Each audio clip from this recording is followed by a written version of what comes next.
1984-1990. El duelo Karpov-Kasparov comienza algunos meses antes del reino de Mikhail Gorbachev. Se enfrentan por el campeonato del mundo 5 veces. Es el combate más largo y más intenso de la historia del ajedrez. Este duelo tiene por origen un sismo sufrido por su país, la Unión Soviética, en 1972.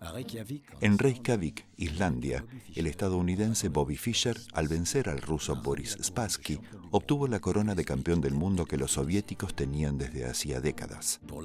Para lavar la afrenta, van a extraer e impulsar de su enorme cantera a un joven genio de 20 años.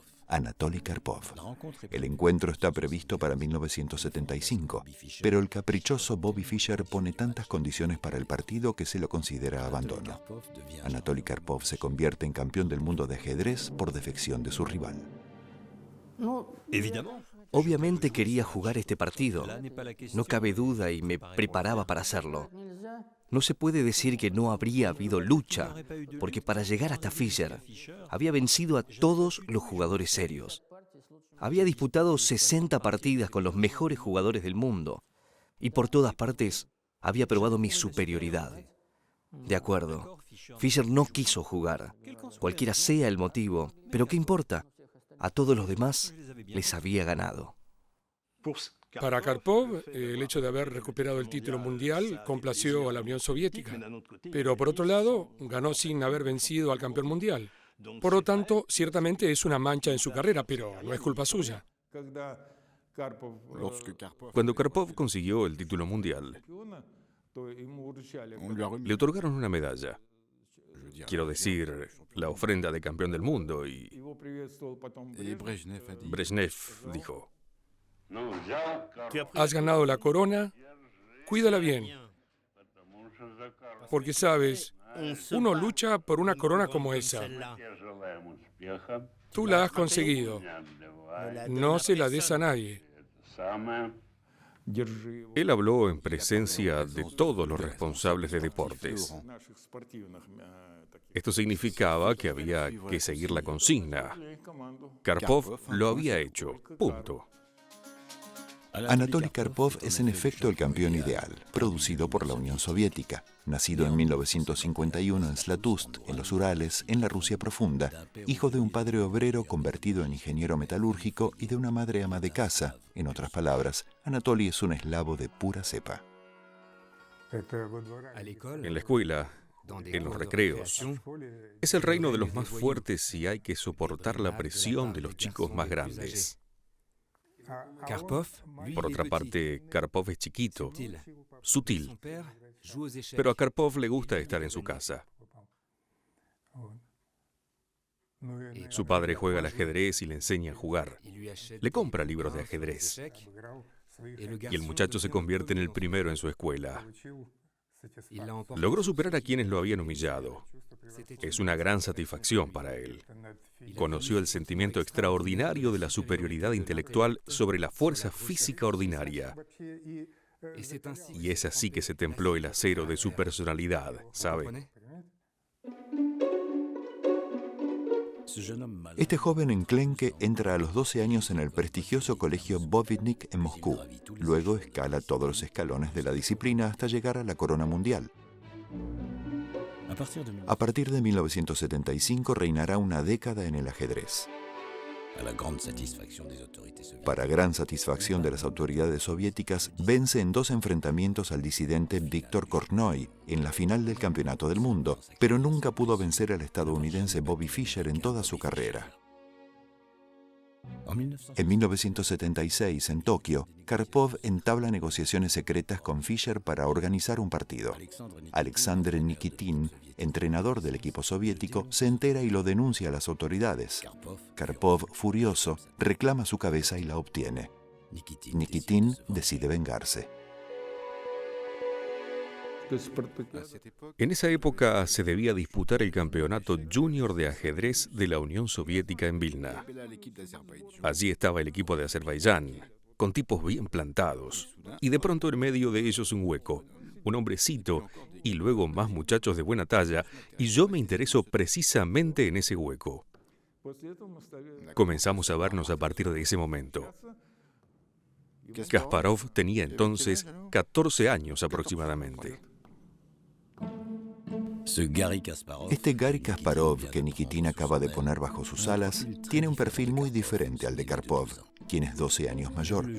Nació en Bakú, Azerbaiyán, una república soviética. Su padre, Kim Weinstein, es judío. Su madre, Klara Kasparova, armenia. Ambos son ingenieros en petróleo. Iniciado en el ajedrez a los 5 años por su padre, Garry vive un drama familiar a los 7 años. Kim Weinstein muere de cáncer. Educado por su madre, abandona el apellido Weinstein para tomar el suyo, Kasparov. En su temperamento, Garry era el polo opuesto de Karpov. Era una mezcla infernal de sangre armenia y judía viviendo en un medio azerí. Hay que decir también que este temperamento de Garry lo perjudicaba en alguna medida, porque él gastaba más energía de la necesaria. Él hervía. Guiado férreamente por su madre, este joven impetuoso acumula todos los éxitos posibles en la categoría junior. En 1974 tiene 11 años. Se le concede el honor de enfrentar al campeón titular de la Unión Soviética en un torneo de jóvenes pioneros en Leningrado. Recuerdo que había 7 jugadores en el equipo y que todo el mundo perdió. Solo quedaba yo frente a Karpov. Sabe, estar frente a frente con semejante campeón era excepcional. Había mucha gente alrededor y cuando estuve frente a él, no era justamente una sesión así como así.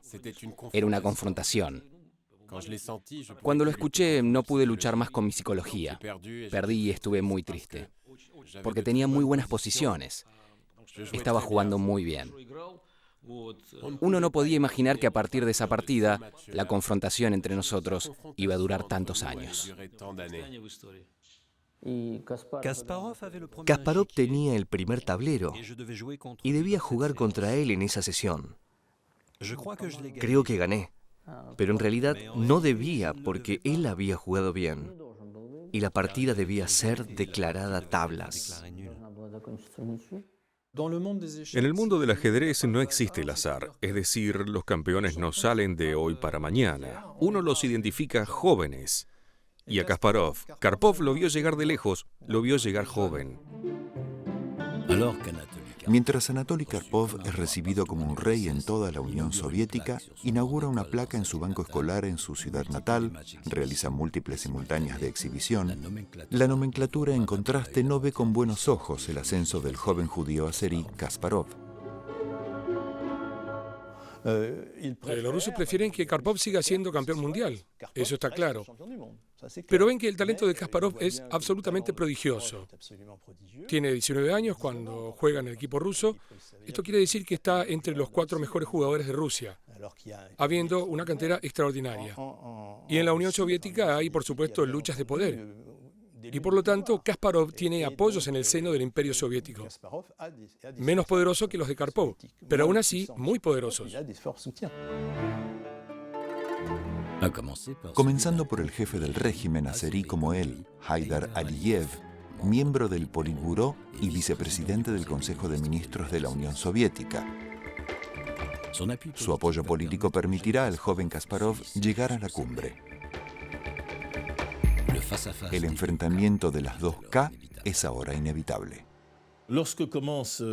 Cuando comienza esta gran batalla entre Karpov y Kasparov, la Unión Soviética está ya muy exhausta.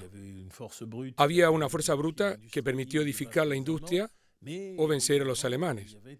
Pero igualmente había una inteligencia, y nada simboliza mejor a los ojos de los soviéticos esta inteligencia que el juego de ajedrez. Y en el fondo, la idea es, nuestra productividad baja, nuestra economía no marcha bien, pero todavía tenemos a los campeones de ajedrez.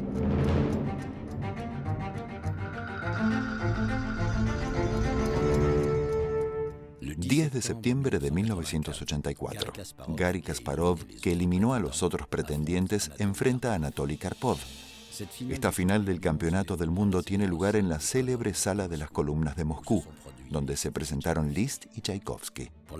Por primera vez, el partido no está limitado en el tiempo. El vencedor es el que gana 6 partidas. Karpov-Kasparov es primero que nada una oposición de estilo, pero también una lucha entre dos perfiles psicológicos completamente diferentes. Karpov es alguien de hielo, que oculta sus emociones, que se controla. Recuerdo la primera vez que lo vi en el 82. Había ido a las Olimpiadas y lo vi junto a mí, a 10 metros. Me quedé frío. Es muy duro jugar contra él. Desprende algo, los dos desprenden a su manera algo muy fuerte. Kasparov es más alguien de fuego. Su objetivo en el ajedrez es destruir al otro por el ataque y por una estrategia brillante.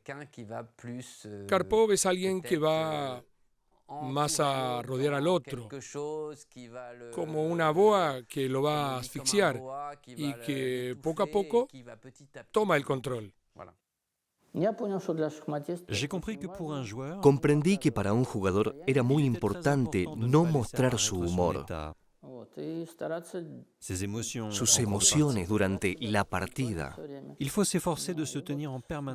Hay que esforzarse por mantenerse siempre bajo control. Pienso que al principio soy muy emocional. Estoy listo para asumir riesgos. Esa es mi naturaleza. Mi estilo estaba consolidado. Estaba ligado a las ganas de avanzar. Para mí, la vida es un intento de descubrir siempre algo nuevo. En el papel, la relación de fuerzas parece desequilibrada entre los dos jugadores. Karpov tiene detrás de sí al presidente de la Federación Soviética de Ajedrez, el cosmonauta Vitaly Sebastianov, su testigo de matrimonio y uno de los más grandes maestros soviéticos. Kasparov, por su parte, tiene el apoyo de Aliev, pero dispone de un equipo reducido de entrenadores. Mejor preparado, Karpov domina por completo el principio del partido y llega bastante rápido al 4-0. En el primer partido, sobre todo en la primera mitad, Kasparov era absolutamente incapaz de ocultar sus emociones y Karpov veía muy bien cuando la posición de su adversario era mejor o cuando no era muy buena. Y de manera manifiesta, Kasparov no estaba satisfecho. Él veía que se revolvía en su silla, agarrándose la cabeza con las manos, o que paseaba por la concurrencia una mirada de loco, buscándome con los ojos, porque habitualmente estaba al lado suyo. Se puede decir que Karpov lo superaba psicológicamente 100% en el primer partido. Pensaba tener más suerte. Había subestimado a Karpov y pienso que fue un error psicológico.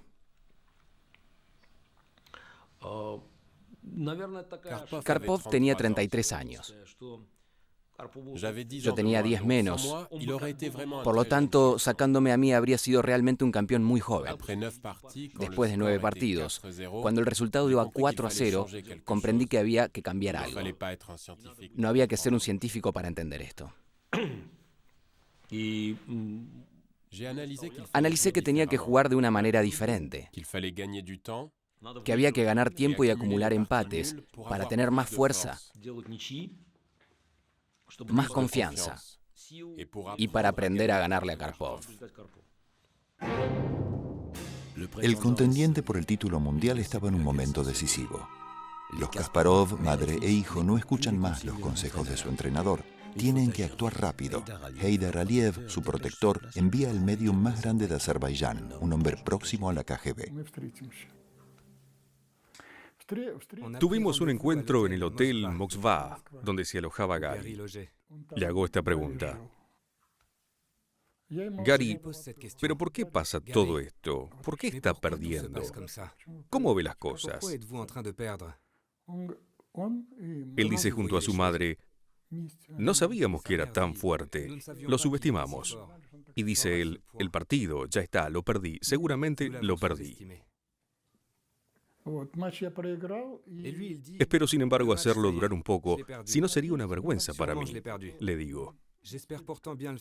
Con el 5-0 abandona el partido. Él responde sí. Entonces bien, al llegar a 5 comenzaré a ayudarlo y no va a perder el partido. No digo que va a ganar, digo no lo perderá. Cuando entre en la sala voy a crear un ambiente agobiante para Karpov. Le costará jugar. Por su lado, Karpov acecha pacientemente el menor paso en falso de su impetuoso rival. En la partida 27, Kasparov comete un error. Karpov llega al 5-0 a un punto de ganar el partido.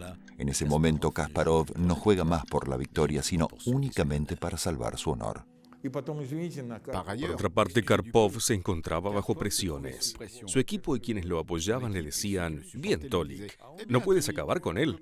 Él tenía una idea fija: ganar 6-0, porque sabía que con su temperamento meridional, Kasparov no debería sobrevivir a la humillación de un fracaso semejante.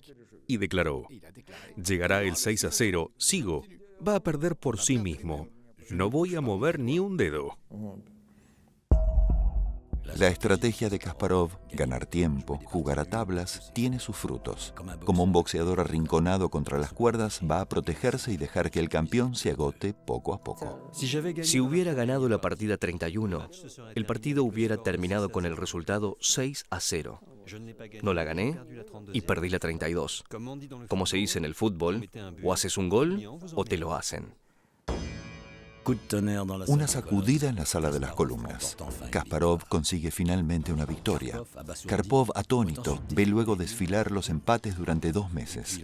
Y luego se produce lo impensable cuando Kasparov gana una tras otra 2 partidas. El resultado ahora es 5-3. En febrero, después de 6 meses de lucha encarnizada, Karpov, que ha perdido 10 kilos en la batalla, está groggy.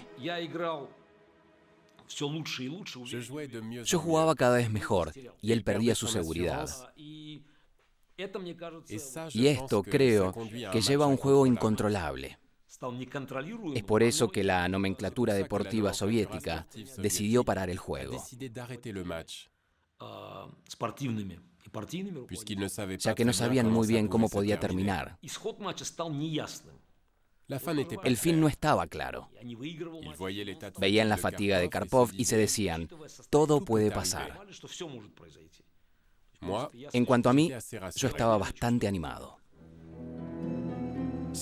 El presidente de la Federación Internacional de Ajedrez, el filipino Florencio Campomanes, experto en coimas y manipulación, es el encargado de anunciarlo en una conferencia de prensa delante de los 2 jugadores presentes en la sala. Es el momento que elige Kasparov para subir a escena. Su decisión es una comedia, es una puesta en escena. El partido debe continuar. Todo el mundo sabe que tenía chances de ganar. Por primera vez en la Unión Soviética, un deportista acaba de rebelarse públicamente contra el sistema. En la Unión Soviética discutir una decisión pública era inconcebible. Esta declaración me hizo pasar del estatus de jugador de ajedrez al de político. Porque el sistema no podía permitirse este tipo de declaraciones. Tuve suerte. Estaba en el momento y el lugar justos. Porque en otra época hubiera sido un suicidio. No reflexioné en todo esto. Hoy puedo decir que ese día y esos minutos me transformaron en un hombre diferente. En el clan Karpov evidentemente suena otra campana, pues se acusa a los apoyos de Kasparov haber organizado esta manipulación. En realidad es Kasparov quien quería interrumpir el partido. El resultado era de 5-3. Él tenía temor. Es un secreto a voces que en el tiempo de los soviets el Comité de Deportes no existía de manera independiente. En realidad, dependía del Comité Central del Partido Comunista. Las decisiones se tomaban al nivel del Politburó. Aliyev supervisaba en ese entonces la ciencia, el deporte, la medicina y las humanidades. Esto oficialmente. Y si Aliev daba una orden, ¿quién podía oponerse? La Federación no podía tomar decisiones sino recién cuando había órdenes venidas de arriba. Y si las había, la Federación no tenía nada que decir. Frente a las protestas de los dos bandos, Campomanes organiza deprisa una reunión con los dos jugadores. Karpov se niega a firmar la interrupción del partido. Luego termina cediendo ante la insistencia de los funcionarios. Aún resta un punto importante. Karpov es un hombre muy respetuoso de las leyes y de los patrones. No sé si está bien o está mal, pero es su carácter. Y aparentemente es así que, presionándolo, ellos se salieron con la suya. Karpov estaba de acuerdo en interrumpir, y después del rechazo a firmar de Kasparov, él se puso a gritar cada día más fuerte que le habían robado su victoria y que estaba listo para retomar el partido al día siguiente. Entonces más de uno dijo, no hubo un vencedor. ¿Qué quieren decir con que no hubo un vencedor con un resultado parcial de 5-3? Pero Kasparov obtuvo el derecho de no tener que pasar por competencias de selección. Si hubiera sido vencido por mí, hubiera debido pasar por todos los torneos y me hubiera enfrentado no en un año, sino en 3.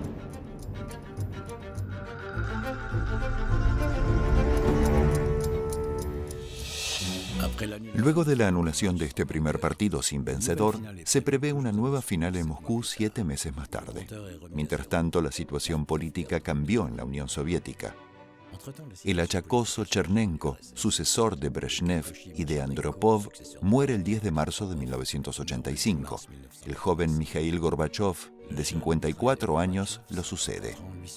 La perestroika pronto se transformará en el credo del régimen. En este momento, Gary Kasparov es el rebelde a los ojos del mundo. El 3 de junio de 1985 mueve un nuevo peón en la disidencia, acordando una entrevista con la revista alemana Der Spiegel, órgano de la propaganda reaccionaria capitalista. Kasparov no es más que el Kasparov que estuvo en escena del primer partido armando su escándalo. Es el Kasparov que se convirtió en una especie de antiembajador del ajedrez soviético. Es decir, que Kasparov rompe con un tabú. Habla a los medios como cualquier deportista de alto nivel de cualquier país occidental. Dice que Campomanes está sometido a la federación. Dice que la interrupción del partido fue un escándalo, que él hubiera debido ganarlo.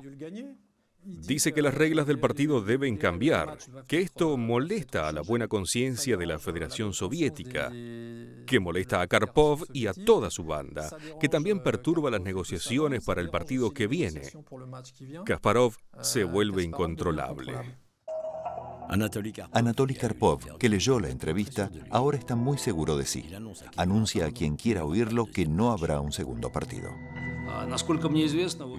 Por lo que sé, Karpov directamente detuvo en el 85 las preparaciones del partido.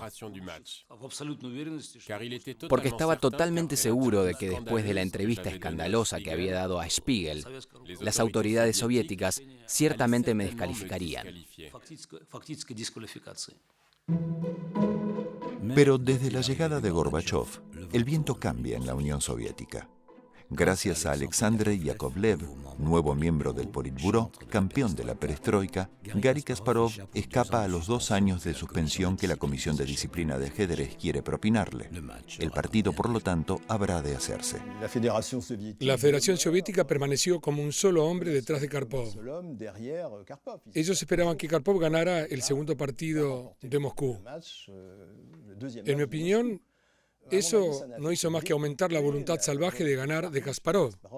Él quería ganar como jugador de ajedrez, pero además quiere ganar políticamente. El segundo enfrentamiento entre las dos K especiales, como se les llama, comienza el 3 de septiembre de 1985 en la Sala Tchaikovsky. El ambiente está electrizado. Para evitar que el partido se eternice, la final se disputa esta vez en 24 partidas. El vencedor será aquel que haya ganado más veces. En caso de empate, el campeón del mundo conserva su título. Estaba muy seguro de mí esta vez. Tenía la certeza de ganar. La calidad de mi preparación, además de la comprensión que tenía de mi adversario, todo estaba a punto. Estaba de la mejor forma en todos los planos. Estaba de buen humor. Tenía una buena energía. Cuando comenzó el partido era perfecto. Gané la primera partida empleando un sistema nuevo. Karpov al principio pienso que no estaba muy concentrado. Creo que al final yo tenía más ideas y estaba mejor preparado psíquicamente. Y el genio de Kasparov es que, por otra parte, él se explica a sí mismo. Él analizó muy bien sus propios errores, lo que no hizo Karpov. Porque Karpov dominó de tal manera el ajedrez durante años. Karpov no era tan trabajador como Kasparov. Kasparov hará jornadas de entrenamiento de 12 horas hasta encontrar dónde está el problema. Él agotaba a sus colaboradores porque era pura energía. Hacía deportes, etc. Y Karpov no es para nada así. Karpov se levanta al mediodía. Bueno, no tiene el mismo ritmo en absoluto. Los dos campeones van codo a codo hasta la partida número 15. Luego Kasparov hace la diferencia. A 3 partidas de terminar el match, Karpov iba detrás por 2 puntos. En esas 3 partidas restantes, debía jugar 2 veces con las blancas y 1 vez con las negras. Logró ganar una partida con las blancas, de modo que la diferencia era mínima, solamente 1 punto. Kasparov gana por 4-3. Todo entonces se jugará en la partida 24, la última. Fiel a su temperamento, Garry Kasparov toma el máximo de riesgos, desplaza toda su agresividad en el ataque y gana sin discusión. Se convierte en el campeón mundial de ajedrez más joven de la historia.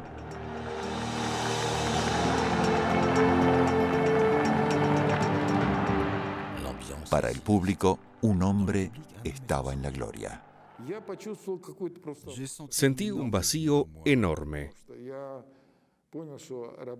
Comprendí que el trabajo había terminado y que había sido muy bien hecho.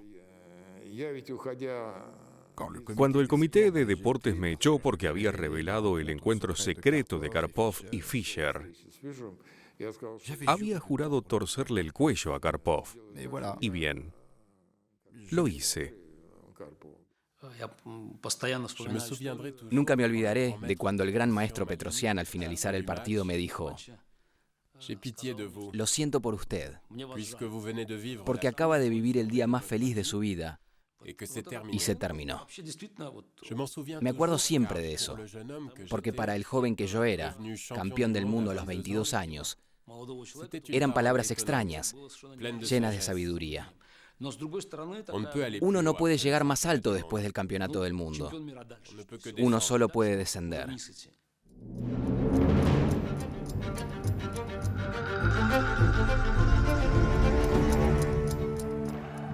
Garry Kasparov no ha tenido tiempo de saborear su título que Florencio Campomanes exige ya la organización de una revancha en 3 meses. Kasparov se niega, pide un plazo más largo. Esto me parecía increíble. No entendía por qué ni cómo podía tener derecho a una revancha. El partido por el título del campeón del mundo debía ser entre el campeón y el más fuerte de los contendientes.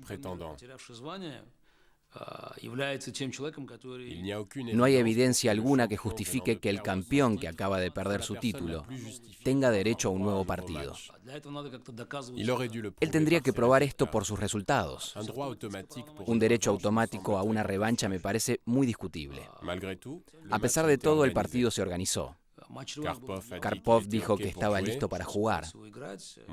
Yo tenía la impresión de vivir un mal sueño, y pronto me explicaron que si me negaba sería descalificado. Esta vez el partido va a desarrollarse en 2 ciudades diferentes. En Londres a partir de julio de 1986 para las primeras 12 partidas y en Leningrado para las 12 siguientes. Este tercer encuentro es el de los golpes bajos, los intentos de presión, las intimidaciones recíprocas. Peor, la guardia cercana a Kasparov, cuyo encargado Viktor Litvinov es un coronel de la KGB, sospecha la existencia de un espía en el equipo.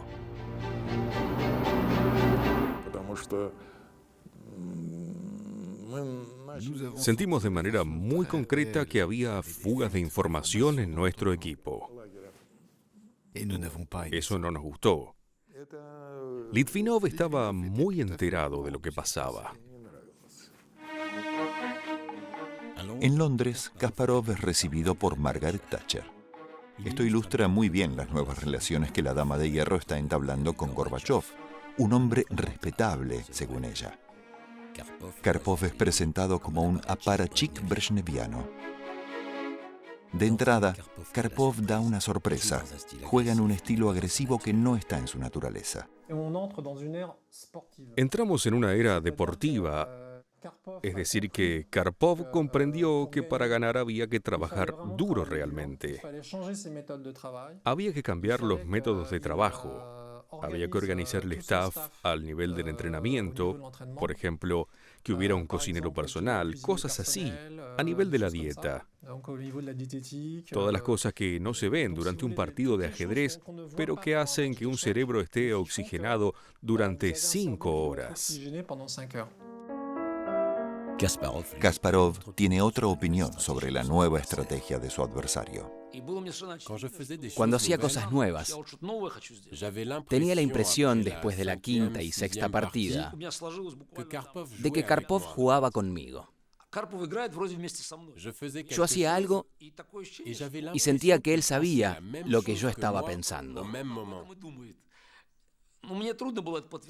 Era difícil de probar, pero en cierto momento dije a mis entrenadores que había que encontrar una explicación a esta curiosa sensación que tenía. Kasparov se adapta a la nueva estrategia de su adversario y es él quien juega a la defensiva. El resultado, gana 2-1 en el momento de retomar el partido en Leningrado. En Leningrado había una atmósfera horrible. Las autoridades locales y todos los que estaban vinculados a la organización del partido ayudaban abiertamente a Karpov. Vivíamos bajo una presión psicológica muy fuerte. Por supuesto, hoy tengo una actitud distinta, pero hace 25 años era mucho más agudo para mí. Es en este ambiente que en Leningrado Kasparov es dominado por el nuevo estilo agresivo de Karpov. La sala está con él. Se oye exclamar contra el público: «Karpov, mátalo». En el partido en Londres no me había ido bien, pero en Leningrado logré 3 victorias seguidas. Y Kasparov jamás había perdido 3 veces seguidas contra nadie. Estaba en estado de shock. Su madre me llama. Siempre es así. Ella habla un poco y luego me pasa con Gary. Le digo: Gary, pero ¿qué ocurre? Tofik Gasanovich, estamos mal. Karpov está jugando muy bien aquí. No tenemos ninguna nueva estrategia para ofrecer. La situación es muy difícil. Dadashev sentía muchas cosas positivas, pero esto no era decisivo. Evidentemente la gente a veces tiene capacidades extraordinarias, pero no pueden crear algo que no existe. Si uno no cree en algo, ellos pueden influenciarlo, pero si no cree, eso no servirá de nada. Perdí la partida 17. Entonces usé un nuevo sistema en la 18 y Karpov reaccionó de una manera extraña. De todos modos, debía haber ganado. Empecé a entender que Karpov tenía una fuente de información.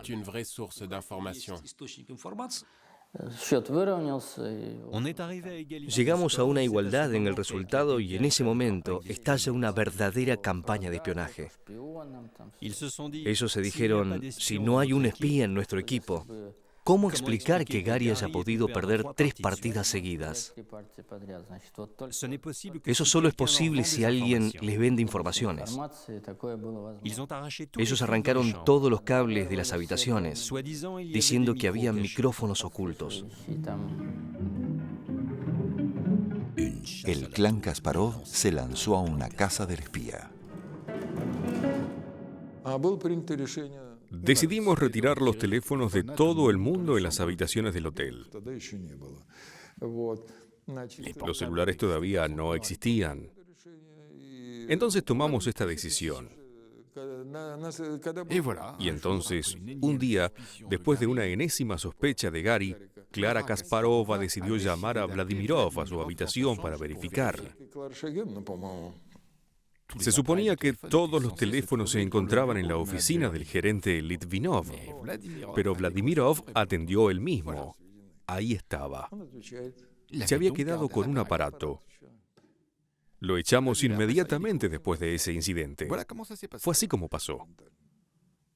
De hecho, el impacto más grande de una traición de un asistente en ajedrez no es realmente el contenido, sino el impacto psicológico. Es como si su propio hijo lo hubiera traicionado, que lo denuncia a usted por algo que no es muy correcto. Usted puede esperar cualquier cosa, salvo que venga de su propia familia.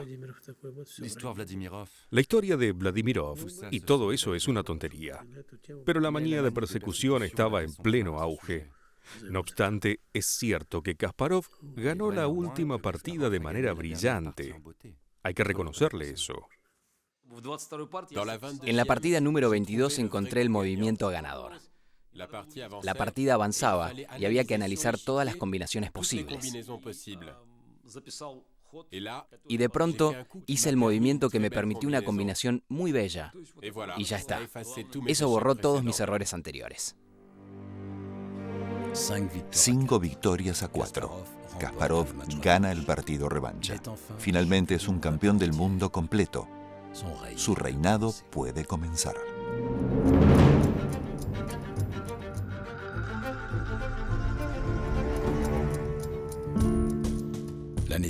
El año siguiente, en Sevilla, España, en el lanzamiento de la Exposición Universal de 1992, Garry Kasparov pensaba haber terminado con su viejo adversario. Se equivocaba. Karpov, como una indestructible boa constrictor, demuestra que es el único jugador en el mundo capaz de rivalizar con él. Mi caso es único porque después de haber perdido el título, seguí en la cima.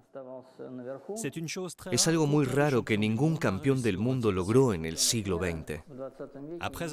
Después de haber perdido el título, volver y jugar de nuevo un partido por el campeonato del mundo, y esto durante un largo periodo, eso jamás había sucedido. En Sevilla era extraordinario, porque por primera vez los equipos soviéticos jugaron todo el partido fuera de la Unión Soviética.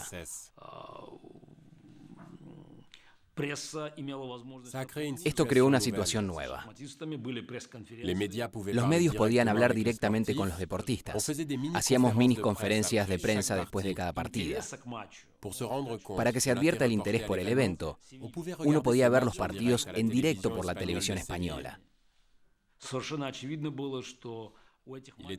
Era obvio que en estas partidas había una dimensión profundamente política.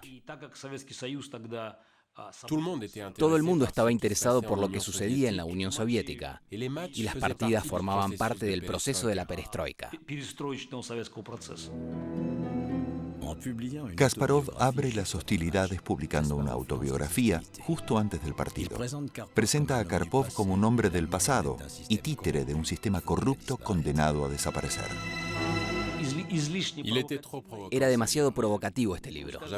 Yo tenía 23 años cuando comencé a escribirlo. Era el campeón. Estaba por las nubes. Tenía mucha fuerza. Era la época de la perestroika. Se hablaba de reformas. Se vio aparecer a los grandes maestros como símbolo del cambio. Y yo quería hablar de esto inmediatamente. Cuando uno está apurado, nada se hace perfecto. Animado por su madre, que dirige el equipo con mano de hierro, el joven campeón del mundo se vuelve arrogante, seguro de sí. A medida que él crecía, que sus éxitos en ajedrez eran cada vez más notables, los Kasparov tenían una idea más elevada de sí mismos. Se creían los más importantes. Pensaban que todo dependía de ellos. que podían tanto hacer llover como que brillara el sol, y los entrenadores no eran más los miembros de un equipo, sino empleados. A los 36 años, Karpov conserva su motivación y no ha dicho su última palabra. En el tablero toma la iniciativa y va adelante en el resultado hasta la última partida. Le basta con hacer tablas para volver a ser campeón del mundo. En la última partida, la número 24, objetivamente, por la estadística, la probabilidad de que Karpov volviera a ser campeón del mundo era muy fuerte. Por cierto, entre un 75 y un 80%. Porque cuando Karpov quiere bloquear el sistema para hacer tablas, es extremadamente fuerte para hacerlo. Por lo tanto, hará falta que Kasparov llegue a romper esta terrible defensa de Karpov, y tiene bastante poca chance de llegar a ello. Karpov se sienta delante del tablero y en un momento del juego veo en sus ojos que dejó pasar un movimiento. No comprendía exactamente cuál, pero sabía que había dejado pasar una oportunidad. En ese momento lo vi en sus ojos. Y va a jugar, y poco a poco va a conseguir ponerse en ventaja e imponerse. Va a salvar, en fin, va a salvar el pellejo. Se pondrá 12-12 y conservará su título. Por lo tanto, esta última partida es notable en el sentido de que Kasparov tiene esta capacidad de ganar en los momentos cruciales.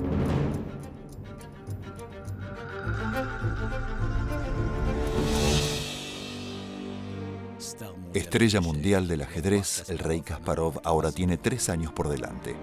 Va a explotar su imagen, exhibiciones, conferencias, publicidad. Él moderniza el ajedrez, lo hace entrar en el negocio deportivo y participa en el desarrollo de programas informáticos. Durante este tiempo, su país, la Unión Soviética, se derrumba. Gorbachov ha fracasado. La perestroika y el glasnost solo han logrado empobrecer al país. La liberalización de la economía es un fiasco. Las estanterías de los negocios están vacías. Kasparov se distancia del régimen. Solo cree en Reagan y Thatcher. Durante esos años, el inoxidable Karpov logra una victoria tras otra, tanto que en 1990 en Nueva York y en Lyon vuelve a encontrarse cara a cara con Kasparov. Es su quinto encuentro. Primero en Nueva York, la puesta en escena está a la altura de la Gran Manzana. La prensa dará forma a una imagen bastante maniquea para el público norteamericano. Por un lado tenemos a Karpov, que es el comunista, honrado con la orden de Lenin por Brezhnev, miembro del Partido Comunista, y por otro, a Kasparov, el hijo del cambio, anticomunista, simpático, sonriente. Y los medios norteamericanos van a jugar mucho con eso. A pocos días del partido, Karpov publica una autobiografía donde responde golpe a golpe al libro asesino de Kasparov de 3 años atrás. De este modo, salda cuentas con su adversario. Durante la preparación, Karpov escribió un libro con un título pretencioso: Mi hermana Kaisa. Me doy cuenta de qué se trata. Él se ubica dentro de la familia de dioses. Cuando el libro salió, no lo leí, para evitar cualquier frustración o algún problema psicológico. Fue fácil para mí. Él escribió un libro. ¿Y qué? Me concentré en el partido. Kasparov hizo declaraciones muy duras sobre Karpov. Por ejemplo, dijo que Karpov era un ser de la noche, que era maligno, que tenía algo de diabólico, en fin, dijo cosas como esas. Y Karpov respondió diciendo que él tenía suerte de no ser un ciudadano estadounidense, sino lo habría demandado en la justicia. En Nueva York, durante la competencia, Kasparov se emancipa políticamente, crea su propio partido y para marcar la diferencia se niega a jugar bajo la misma bandera que su adversario. Para mí, negarme a jugar con la bandera soviética se ajustaba totalmente a mi posición política. Recuerdo esta historia. Recuerdo muy bien a mi madre haciendo una bandera rusa con no sé qué. porque no existía. Y cuando llegué al estudio de televisión con una bandera rusa hecha a mano, esto fue un gran escándalo, porque la Federación Internacional de Ajedrez no quería esta bandera. La delegación soviética protestó y llegamos a un compromiso. Después de una discusión, sacamos las banderas y me gustó que no hubiera una bandera soviética. Yo solo tenía un pin en mi traje con la bandera rusa. En esos años no había una bandera de Rusia. No sabíamos demasiado qué era esto. Históricamente, de hecho, era una bandera militar. Resumiendo, esta bandera jamás fue reconocida y estaba contra todas las reglas, y ya que los políticos no siempre respetan las reglas que existen. Yo decidí intervenir en contra de esto, porque violaba las reglas. Finalmente, el gran show llega a su fin. Cuando llegan a Lyon, los duelistas cansados no han podido desempatar. Se conocen demasiado. Entre los entrenadores de Karpov hay un francés. Lo más impresionante de Karpov es su calma. Karpov es alguien muy calmo, que en ningún momento elevó la voz después de una derrota o porque estaba enojado por un movimiento mal analizado. Jamás lo vi reprocharle algo a alguien. Escuché a otros campeones hablar y hay algunos que se ponen nerviosos. Esto puede crear situaciones explosivas. Ahí está él, muy tranquilo. Esa es su gran fuerza. Es un supermatch. Están iguales. Por lo tanto, habrá suspenso hasta el final. Y en la última partida, Kasparov tiene las blancas y va a jugar una partida muy dura. Y los nervios de Karpov van a aflojarse. Kasparov va a proponer tablas y Karpov se verá obligado a aceptar. Ahí no habrá discusión alguna. Con las tablas, él es campeón del mundo. Gana el título por 12 puntos y medio contra 11 puntos y medio. La lucha era muy tensa, pero para ser objetivos, Kasparov era ahora mejor como profesional del ajedrez. Por otra parte, hay que decir que Karpov tenía muchas actividades al mismo tiempo. Solo comenzaba a preparar un partido en el último minuto. Llegamos al lugar donde debía ser el encuentro y en ese momento recién comenzaba a trabajar como un loco. Lyon marca el canto del cisne de las 2K. Es la última vez que los dos campeones soviéticos se encuentran en una final de campeonato del mundo. Un año más tarde, la Unión Soviética habrá colapsado. El partido con Karpov no era una lucha entre el viejo mundo y el nuevo. Era la lucha entre el mundo soviético y la nueva Rusia. Creo que mi victoria a fines del 90, 91, fue un símbolo importante del cambio.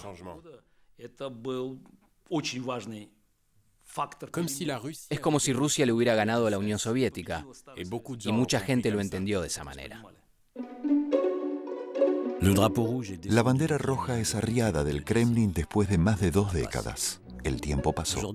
Hoy Karpov, diputado de la Duma, apoya sin falta el poder de Vladimir Putin.